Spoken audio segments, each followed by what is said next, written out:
Yo, what's going on, guys? Before you check out this video, I just want you to know if you're on Facebook or Instagram, make sure you check those out down here below because I'm constantly putting up content on those as well if that's your platform. Enjoy the video.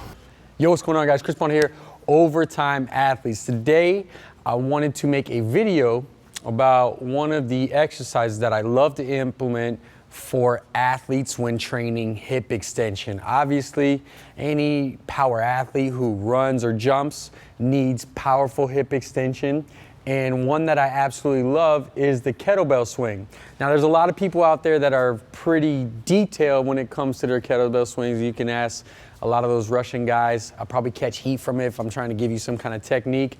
However, as an athlete, remember, all I do with movements in the gym is try to apply a stimulus that can eventually transfer over to you on the field, court, or competition. So really all I care about is the stress we're applying to the body, the stimulus we're giving it, and how I can utilize that in training. So to show you guys how I like to perform a kettlebell swing with my athletes, what I basically have them do, and like I said, you guys who are very particular about your technique with the kettlebell swing, you could save it. All I really care, they don't need to be the best kettlebell swinger. All they need to be able to do is take what they're receiving from this exercise and be able to utilize it. So first thing I like to do is the stance. So as far as the stance goes, I like to get as narrow as I possibly can when performing hip extension exercise. The reason being is because it translates over more to sport specific.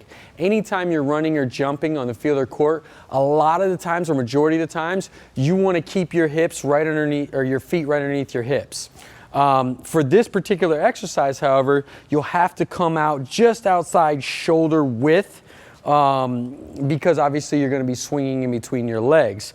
So right outside shoulder width, and if you have to turn your toes out just a little bit, what I notice is some athletes get a better glute activation from that. So from the side, from a top-down perspective, right, I'm right outside shoulder width, toes slightly out. I try to keep them mostly forward though. From here, you're just going to grab the kettlebell right in between your hands and right straight down the midline of your body. And really what I'm looking to do here is have the athlete tip, right, as they come. I want shoulders over the toes and explode up with that same hip, right? So I'm here, boom, keeping the spine neutral, chin tucked, and I'm exploding. You're not necessarily using your arms. What you're doing is you're allowing your hips to swing the weight up. And the thing that I love about it is you need to, under control on the eccentric portion, slow the weight down. So if I were to go extremely heavy on the kettlebell swing, I'm really being able to control on that eccentric portion of the motion to essentially absorb that force within those muscles.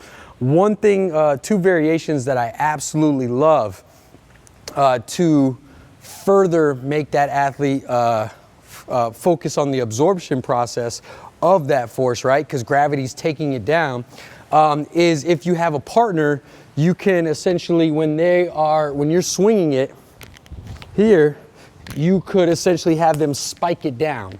And what that does is it forces you to slow that weight down, all that momentum down, and then produce the force again. If you don't have a partner, one quick way that you could do it real quick, take a band. Now obviously this is a small kettlebell and this is a small band, but you would increase the resistance, increase the kettlebell size. But what you would do here is just wrap it around. Same thing, put it right between your feet here. And then from here, maybe I have to do it like this. Hold on, keep it rolling. I usually wrap it around the handle, but this is a small kettlebell. So I'll put it right through the middle here and I'll perform the same thing, same stance, step right in it. You want it right around midfoot.